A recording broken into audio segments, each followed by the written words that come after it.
के दिन ब्रह्मा जी के बट सावित्री की अमावस्या के दिन ब्रह्मा जी के मुख से प्रकट हुआ है। सौभाग्यवती नारियां अखंड सौभाग्य के लिए बट सावित्री का व्रत आप लोग करते होंगे, कई लोग अखंड सौभाग्य के लिए करेंगे, क्योंकि इस बट के पेड़ के नीचे भगवान विष्णु शंकर जी से विनती करे थे वर के, इसलिए अखंड सौभाग्य का देने वाला, जिसका प्रॉपर्टी का झगड़ा चल रहा हो, अदालत में कोई केस चल रहा हो, किसी भी चीज का केस, अदालत में अगर किसी भी चीज की अगर केस चल रहा है तो बड़ के पत्ते के ऊपर बालू मिट्टी का शिवलिंग बना, बालू रेत का, बड़ के पेड़ के नीचे ही उसकी पूजन करें, उस पे 3 चम्मच दही चढ़ा दें, अपनी मनोकामना कर कर दही चढ़ाकर उस दही को चम्मच में वापस लेकर शंकर जी की पूजन कर कर उसको विसर्जन करें। वो दही जो लेकर आए, जब अदालत कार्रवाई हो और आप केस के लिए अदालत में जाएं, उसको चंदन में मिलाकर तिलक कर कर जाइए, आपका काम विजय प्राप्त होगी, काम फतेह होगी। बटकेश्वर महादेव का स्मरण करने से कार्य की सिद्धि होगी। जिस बच्चे का एग्जाम में पास नहीं हो रहा हो, अच्छे नंबर नहीं आ रहे हो, वो भी इसी दही का तिलक लगाकर जा सकते। बटकेश्वर ऐसे भगवान विष्णु विराजमान हैं। 16 श्रृंगार में नारी के हाथ की चूड़ी का कलर अलग हो सकता है, चूड़ी की डिजाइन अलग हो सकती है, चूड़ी अलग हो सकती है, चूड़ी महंगी सस्ती हो सकती है, मंगलसूत्र की कीमत ऊंची नीची हो सकती है, पाँव की बिछुड़ी की कीमत ऊंची नीची हो सकती है, कान के कुंडल की कीमत ऊंची नीची हो सकती है। तुम्हारे शरीर पर जितने जितने 16 श्रृंगार हैं उसकी कीमत ऊंची नीची हो सकती है। केवल मंगलसूत्र की डिजाइन बदल सकती है, नाक की लोम की डिजाइन बदल सकती है, कान के बुंदे की डिजाइन बदल सकती है, हाथ की चूड़ी की डिजाइन बदल सकती है, पाँव की पायल की डिजाइन बदल सकती है। केवल नारी के 16 श्रृंगार में एक श्रृंगार ऐसा है जिसकी कीमत जो पहले थी वही कीमत आज तक है और उसकी डिजाइन आज तक नहीं बदली। वो मांग का सिंदूर है, एक जैसी डिजाइन है और एक जैसी कीमत है। सारे श्रृंगार की कीमत अलग, पर मांग में जो सिंदूर डाला जाता है वो एक कीमत का होता है, एक डिजाइन का होता है और एक जैसा होता है, और वो सबसे भारी होता है। सावित्री यमराज से कह रही है मेरे पति को छोड़ दो। यमराज कह रहा है सावित्री तेरा पति मर चुका है, मांग के सिंदूर को पोंछ दे। सावित्री कहती है पूरा श्रृंगार उतार दूंगी पर मांग का सिंदूर नहीं पूछने दूंगी। तब यमराज ने कहा जब तक तू मेरे मांग का अपनी मांग का सिंदूर नहीं उतारती तब तक तू मेरे पास नहीं आ सकती। भगवान यमराज से सावित्री ने कह दिया मैं भी तुझे वचन देती हूँ यमराज, मेरी मांग में जब तक सिंदूर है, जैसे सीता ने लाइन लक्ष्मण जी ने लाइन खींच दी थी और सीता पार नहीं जा सकती थी, मैं भी तुझे वचन देती हूँ जब तक नारी की मांग में सिंदूर है तब तक तो उसके पति को उसके सामने लेकर नहीं जा सकता। ये भी मैं तुझे कह देती हूँ। यमराज भैंसे पर सवार होकर सत्यवान को लेकर जा रहा था, सावित्री से वचन पर वचन चल रहे थे, अड़ के पेड़ के नीचे छोड़कर आए। क्या चाहिए तुझको, क्या चाहिए तुझको, क्या दूं मैं तुझको, कुछ मांग ले मुझसे। सावित्री कहती है क्या दोगे आप, मेरे पति के प्राण दे दो बस वापिस, और कुछ नहीं चाहिए। जब यमराज यमलोक में प्रवेश करने लगा, मांग के सिंदूर में से थोड़ा सा सिंदूर सावित्री ने केवल हाथ में लेकर अपनी बिंदी पर जो लगाया, सत्यवान को लेकर यमराज अंदर नहीं जा पाया। बाहर खड़े होकर कहता है मांग ले, मैं तुझे एक वचन नहीं, तू बोले तो मैं 2 वचन दे देता हूँ, तू बोले तो मैं 3 वचन दे देता हूँ, तू मांग क्या चाहिए।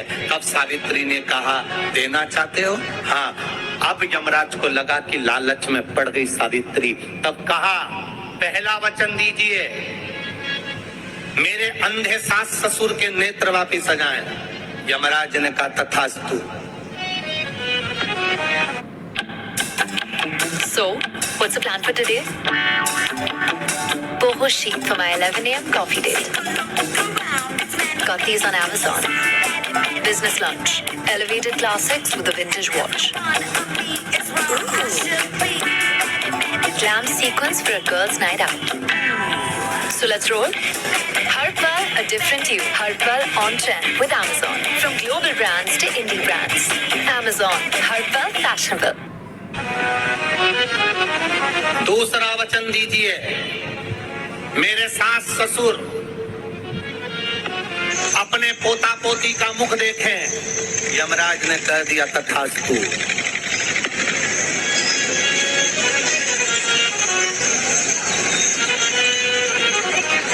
जाओ। यमराज जाने लगे, फिर आग जलने लगी। कहने लगे अब मैं अंदर क्यों नहीं जा पा रहा। सावित्री कहती है तुमने वर दिया है मेरे सास ससुर पोता पोती का मुख देखें, उनके बेटे को तुम ले जाओगे तो पोता पोती कहां से होगा। छोड़कर जाओ। कर्जा मुक्ति के लिए सारे वृक्षों में अगर कोई श्रेष्ठ वृक्ष माना गया है तो वो बट का वृक्ष माना गया महाराज। इसलिए प्रशासनिक कार्य के लिए, मानसिक टेंशन में, परेशानियों में बटकेश्वर महादेव का स्मरण किया जाए। और यदि निवेदन करूंगा बहुत ज्यादा, यदि आपको कर्जा हो गया है, बहुत ज्यादा कर्जा हो गया और वो कर्जा चूक ही नहीं रहा, तो थोड़े दिन बड़ के पेड़ के नीचे आप बटकेश्वर महादेव के लिए 1 लोटा पानी, उसमें थोड़ा सा पिसा हुआ चावल पीस के गला लेना चावल को और पीस लेना, पीस के उस पानी में मिला और मिलाकर उसमें थोड़ी सी हल्दी पिसी हुई डालकर बटकेश्वर महादेव के नाम से बड़ के पेड़ के नीचे अपनी कामना कर जो कर्जा हुआ है उस कर्जे का भान देते हुए, स्मरण देते हुए छोड़ दे। महाराज 2 या 3 सोमवार एक ही जगह पर करना। 3 सोमवार बाद वहीं से बड़ के पेड़ की थोड़ी सी जड़ उठा लाना और उस जड़ को कोई धागे में बांधकर या तो अपने गले में डाल लो या अपनी जेब में पटक लो। उसको थोड़े दिन पटक कर रखो, लगभग 2 से 3 महीना पटक कर रखो। और जड़ जैसे बड़का पेड़ विस्तार होता है, पानी गिरे ना गिरे, जल वृष्टि हो ना हो, गर्मी पड़े ना पड़े, उसको कोई फर्क नहीं पड़ता। बड़का वृक्ष आप रूप फैलता जाता, उसकी जड़ें अपने आप प्रबल होती है। उसी तरह ये बटकेश्वर महादेव कहीं से भी अगर जड़ आपके पास में रखी है 1 महीना, 2 महीना, 3 महीना तक, तो ये जड़ अपने आप लक्ष्मी को पकड़कर खींच कर लाती है और कर्जे से मुक्त कर देती है। बटकेश्वर महादेव महीने में 1 बार पानी के लोटे में, जल के पात्र में थोड़ा सा दूध डालकर, 5 काली मिर्ची डालकर शंकर को समर्पित करते रहो तो जिंदगी में कभी घर के अंदर कोई बड़ी बीमारी प्रवेश नहीं कर सकती, कभी जिंदगी में नहीं आ सकती। घर में लड़ाई चल रही है, क्रोध हो रहा है, विवाद हो रहा है, आपस में परिवार टूट रहा है, विवाद हो रहा है, पति पत्नी में झगड़ा हो रहा है, अदालत तक बात पहुंच गई, तलाक तक बात पहुंच गई, तो भी अगर एक श्रीफल को लेकर घर में घुमाकर उस पे लच्छा लपेटकर तुमरुका जी का नाम लेकर जिस पति पत्नी में झगड़ा और उसके नाम का मोली लच्छा, लच्छा जानते हो मोली जो हाथ में बांधते हैं, नाड़ा, उसको लपेट कर अगर शंकर जी के मंदिर में ले जाकर उसको समर्पित कर दिया जाए तुमरुका जी के नाम से, तो पति और पत्नी में प्यार होना समाप्त हो जाता है, दोनों में प्रेम बढ़ जाता है। तलाक की भी बात चल रही हो तो दोनों में प्रेम हो जाता है, तलाक समाप्त। बट सावित्री की अमावस्या के दिन किसी एक माता ने सीहोर आश्रम पर एक मैसेज भेजा और उस मैसेज में लिखकर भेजा कि गुरुजी से पूछना, हम भी तो पति कितना मानते हैं, पति का सम्मान करते हैं, पति को आदर देते हैं, तो हम भी सावित्री की गिनती में। सीहोर से मैसेज आया कि गुरुजी वो ऐसा ऐसा पूछा गया है, आप बताओ क्या कहना है। हमने कहा कह दो, जब बट सावित्री आती है तभी तुम पति को प्रणाम करती हो, जब दिवाली आती है तब पति को प्रणाम करती हो, जब करवा चौथ आती है तभी चलनी में मुंह देखती हो, बाकी के समय तो तुम जूड़ा बांध के ऐसी बोलती हो कि पति थर थर कांपता है। 16 श्रृंगार में नारी के हाथ की चूड़ी का कलर अलग हो सकता है, चूड़ी की डिजाइन अलग हो सकती है, चूड़ी अलग हो सकती है, चूड़ी महंगी सस्ती हो सकती है, मंगलसूत्र की कीमत ऊंची नीची हो सकती है, पाँव की बिछुड़ी की कीमत ऊंची नीची हो सकती है, कान के कुंडल की कीमत ऊंची नीची हो सकती है। तुम्हारे शरीर पर जितने जितने 16 श्रृंगार हैं उसकी कीमत ऊंची नीची हो सकती है। केवल मंगलसूत्र की डिजाइन बदल सकती है, नाक की लौंग की डिजाइन बदल सकती है, कान के बुंदे की डिजाइन बदल सकती है, हाथ की चूड़ी की डिजाइन बदल सकती है, पाँव की पायल की डिजाइन बदल सकती है। केवल नारी के 16 श्रृंगार में एक श्रृंगार ऐसा है जिसकी कीमत जो पहले थी वही कीमत आज तक है और उसकी डिजाइन आज तक नहीं बदली। वो मांग का सिंदूर है, एक जैसी डिजाइन है और एक जैसी कीमत है। सारे श्रृंगार की कीमत अलग, पर मांग में जो सिंदूर डाला जाता है वो एक कीमत का होता है, एक डिजाइन का होता है और एक जैसा होता है और वो सबसे भारी होता है। सावित्री यमराज से कह रही है मेरे पति को छोड़ दो। यमराज कह रहा है सावित्री तेरा पति मर चुका है, मांग के सिंदूर को पोंछ दे। सावित्री कहती है पूरा श्रृंगार उतार दूंगी पर मांग का सिंदूर नहीं पूछने दूंगी। तब यमराज ने कहा जब तक तू मेरे मांग का अपनी मांग का सिंदूर नहीं उतारती तब तक तू मेरे पास नहीं आ सकती। भगवान यमराज से सावित्री ने कह दिया मैं भी तुझे वचन देती हूँ यमराज, मेरी मांग में जब तक सिंदूर है, जैसे सीता ने लाइन लक्ष्मण जी ने लाइन खींच दी थी और सीता पार नहीं जा सकती थी, मैं भी तुझे वचन देती हूँ जब तक नारी की मांग में सिंदूर है तब तक तू उसके पति को उसके सामने लेकर नहीं जा सकता। ये भी मैं तुझे कह देती हूँ। यमराज भैंसे पर सवार होकर सत्यवान को लेकर जा रहा था, सावित्री से वचन पर वचन चल रहे थे, अड़ के पेड़ के नीचे छोड़कर आए। Nice bro, well deserved यार। Thanks, she replied।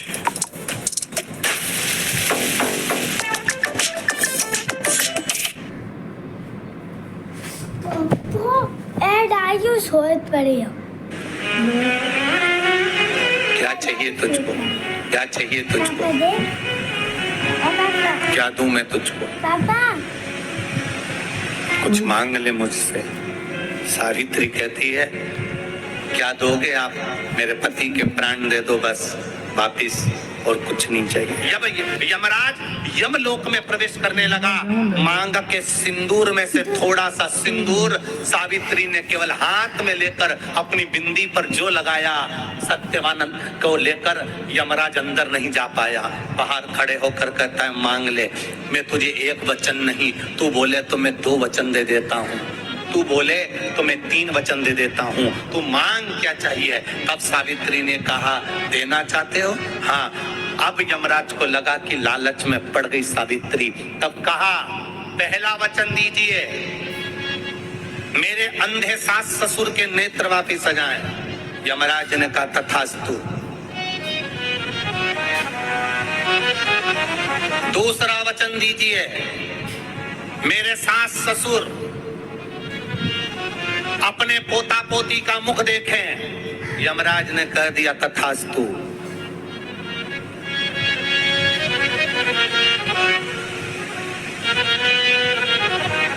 जाओ।